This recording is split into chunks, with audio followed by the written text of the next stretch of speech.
कक्षा 10 की भौतिक विज्ञान की यूनिट फर्स्ट लाइट का प्रथम चैप्टर प्रकाश का परावर्तन, उसकी कुछ महत्वपूर्ण बिंदु या उसकी कुछ परिभाषाएं। जैसे कि प्रकाश किसे कहते हैं? ऊर्जा का वह रूप जो हमारी आंखों को संवेदित करता है प्रकाश कहलाता है।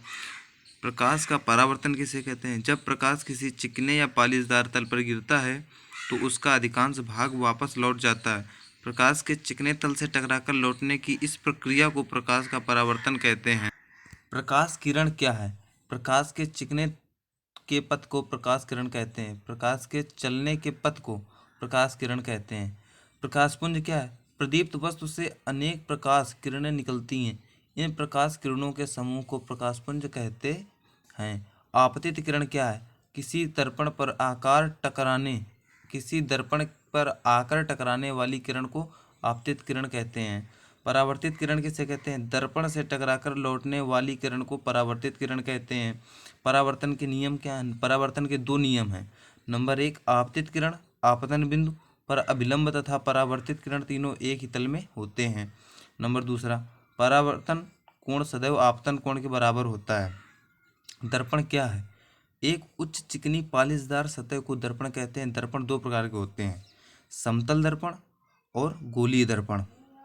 समतल दर्पण क्या है? नियमित रूप से प्रकाश का परावर्तन करने वाली समतल पालिशदार चिकनी सतह समतल दर्पण कहलाती है। गोलीय दर्पण क्या है? वे दर्पण जो कांच के खोखले गोले के पृष्ठ का एक भाग होते हैं गोलीय दर्पण कहलाते हैं। ये गोलीय दर्पण 2 प्रकार के होते हैं। नंबर ए, अवतल दर्पण। नंबर बी, उत्तल दर्पण। अवतल दर्पण क्या होता है? वह दर्पण जिसमें परावर्तन दबे हुए तल में होता है। उत्तल दर्पण क्या होता है? वह दर्पण जिसमें परावर्तन उभरे हुए तल में होता है। गोलीय दर्पणों से संबंधित परिभाषाएं। दर्पण का द्वारक क्या है? दर्पण का द्वारक क्या है या दर्पण का द्वारक किसे कहते हैं? दर्पण की प्रभावी चौड़ाई जिससे प्रकाश का परावर्तन होता है दर्पण द्वारक कहलाता है। दर्पण का ध्रुव क्या है?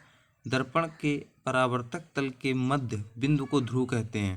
वक्रता केंद्र क्या है? उस गोले के केंद्र को जिसका कि दर्पण एक भाग है दर्पण का वक्रता केंद्र कहते हैं। वक्रता त्रिज्या क्या है? उस गोले की त्रिज्या को जिसका कि दर्पण एक भाग है दर्पण की वक्रता त्रिज्या कहते हैं। मुख्य अक्ष क्या है?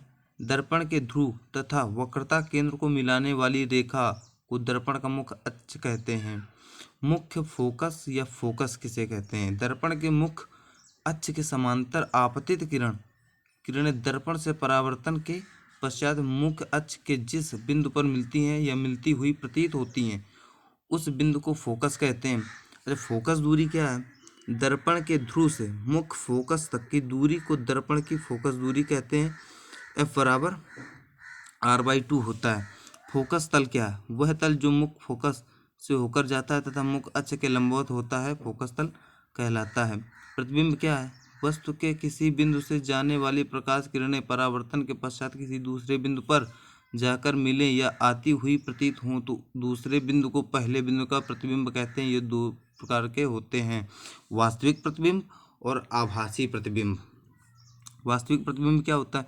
यदि किसी बिंदु से चलने वाली प्रकाश किरणें परावर्तन के पश्चात किसी बिंदु पर वास्तव में मिलती हैं तो इस बिंदु को वास्तविक प्रतिबिंब कहते हैं। आभासी प्रतिबिंब किसे कहते हैं? यदि किसी बिंदु से चलने वाली प्रकाश किरणें परावर्तन के पश्चात किसी दूसरे बिंदु से आती हुई प्रतीत होती हैं तो इस बिंदु को आभासी प्रतिबिंब कहते हैं। गोलीय दर्पण के लिए फोकस दूरी तथा दर्पण से वस्तु और प्रतिबिंब की दूरियों में संबंध देखें। 1/f बराबर 1/u प्लस 1/v, या फिर यह कह सकते हैं 1/u प्लस 1/v बराबर 1/f। रेखीय आवर्धन क्या है? प्रतिबिंब की लंबाई तथा वस्तु की लंबाई के अनुपात को रेखीय आवर्धन कहते हैं। m बराबर I/O। I जहाँ प्रतिबिंब की लंबाई है और O वस्तु की लंबाई है। इसे -v/u भी लिख सकते हैं। अब इसके आधार पर कुछ बहुविकल्पीय प्रश्न हैं। किसी वस्तु से बड़ा आभासी प्रतिबिंब बन सकता है? नंबर 1, उत्तल दर्पण द्वारा, अवतल दर्पण द्वारा, समतल दर्पण द्वारा, या संभव नहीं है। तो इसका ऑप्शन बी सही है, अवतल दर्पण द्वारा बन सकता है। इसमें से कौन सा दर्पण वस्तु से छोटा आभासी प्रतिबिंब बनता है? तो इसका ऑप्शन सी सही है। किसी 10 सेंटीमीटर फोकस दूरी वाले अवतल दर्पण के सामने 20 सेंटीमीटर की दूरी पर एक वस्तु है तो वस्तु का प्रतिबिंब कहाँ बनेगा? नंबर 1 दर्पण के पीछे बनेगा, नंबर 2 दर्पण व फोकस के बीच बनेगा, नंबर 3 फोकस पर बनेगा, या नंबर 4 दर्पण के वक्रता केंद्र पर बनेगा। तो इसका ऑप्शन सही है डी, दर्पण के वक्रता केंद्र पर बनेगा। नंबर 4 एक अवतल दर्पण की फोकस दूरी -10 सेंटीमीटर है, दर्पण की वक्रता त्रिज्या होगी। वक्रता त्रिज्या ज्ञात करनी है। Option 1 10 centimetre, option 2 20 centimetre, option 3 30 centimetre, option 4 40 centimetre. तो इसका ऑप्शन सही है बी 20 सेंटीमीटर। एक अवतल दर्पण की वक्रता त्रिज्या 15 सेंटीमीटर, इसकी फोकस दूरी क्या होगी? इसमें एफ ज्ञात करना है। Number 1 -15 centimetre, number B -7.5 centimetre, number C 30 centimetre, number D 7.5 centimetre plus का। तो इसका ऑप्शन सही है बी -7.5 सेंटीमीटर। फोकस दूरी एफ एवं वक्रता त्रिज्या आर के बीच संबंध क्या होता है? नंबर 1 एफ बराबर आर, नंबर 2 एफ बराबर 1/r, नंबर 3 2f बराबर आर, नंबर 4 एफ बराबर 2r।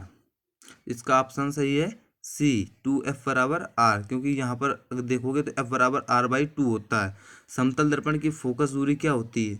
समतल दर्पण की फोकस दूरी 0 होती है, अनंत होती है, 25 सेंटीमीटर होती है, या -25 सेंटीमीटर होती है। तो समतल दर्पण की फोकस दूरी अनंत होती है। समतल दर्पण के सामने एक वस्तु दर्पण से 10 सेंटीमीटर की दूरी पर रखी है, दर्पण से प्रतिबिंब की दूरी क्या होगी?